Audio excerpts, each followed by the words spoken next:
No quadro Plantão Médico de hoje, o Dr. Paulo Madureira fala a respeito da hipertensão.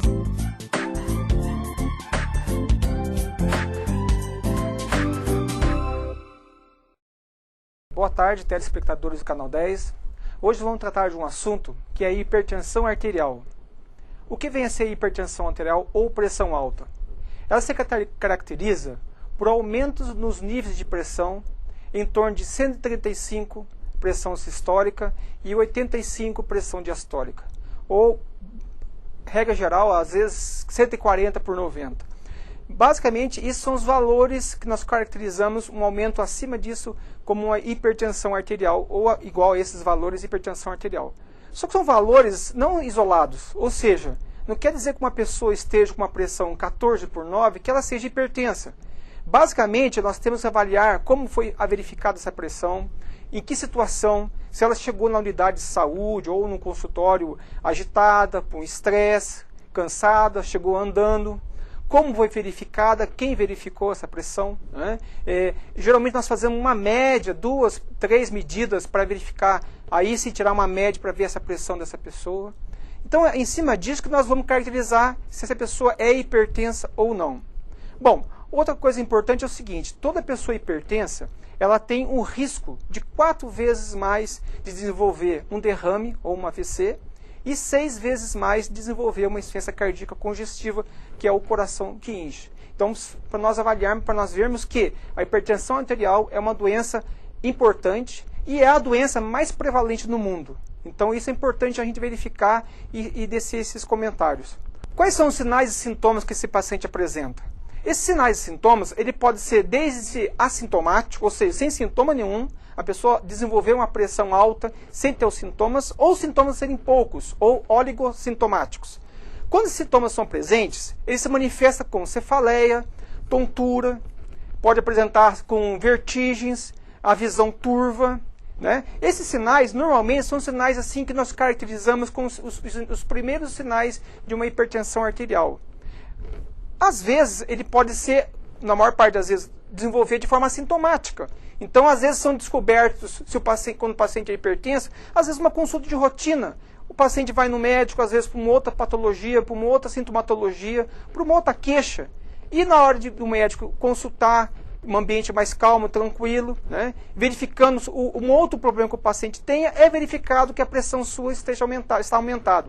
Então, às vezes, esses sinais, essa clínica de hipertensão, ela passa a ser desapercebida, mas ela ser percebida pelo profissional, pelo médico, às vezes uma outra queixa e vai verificar a pressão da pessoa, está lá 15 por 9, 16 por 9, mas como, doutor, eu não tenho sintoma nenhum?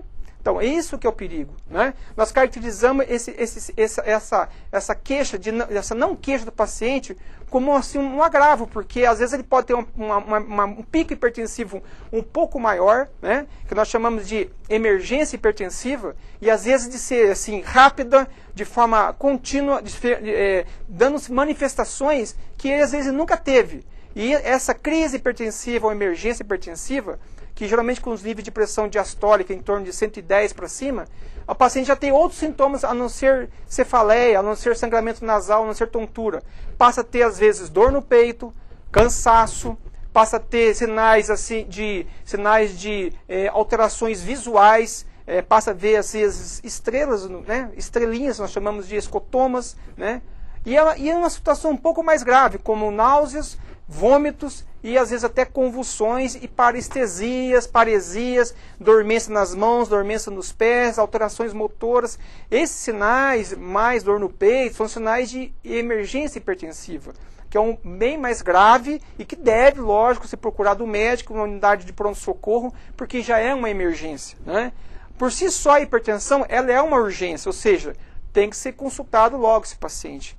A emergência é quando isso já leva um risco de vida iminente ao paciente. Então deve-se procurar uma unidade de pronto-socorro, porque esses níveis de pressão mais aumentados podem desenvolver outras doenças.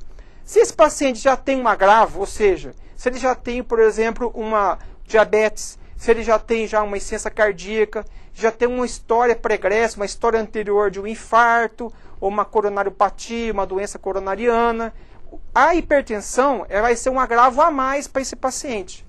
Quanto mais se ele for estressado, quanto mais ele for diabético, quanto mais ele for sedentário, quanto mais ele for tabagista, são sinais de agravo para esse paciente. E outros sinais de agravo também são sinais do quê? Sinais de alterações sanguíneas, como as dislipidemias, a cintura abdominal em homem acima de 98 e mulher acima de 85. Esses sinais são sinais que, associados todos eles, são sinais de agravo para uma hipertensão. Então, é importante o que, como medidas gerais de cuidado? A dieta adequada, a educação, o manejo de mudanças de hábitos de vida, a restrição ao sal, a restrição ao cigarro, à bebida, o sedentarismo, fazendo atividade física bem regular, 3 vezes por semana, 30 minutos, são sinais de importância para evitar a hipertensão. A consulta periódica com o médico e o uso regular da medicação. Uma vez hipertenso, sempre hipertenso. Então, você, meu caro, minha cara, não deixe de tomar o seu remédio. Se estiver acabando a medicação, procure o médico, procure a unidade de saúde, para que não deixe de faltar essa medicação para você. Então, esses sinais, esses sintomas todos que nós colocamos sobre hipertensão arterial, que é uma doença importante, e que todos devemos sempre estar atentos a essa patologia. Muito obrigado, até a próxima semana.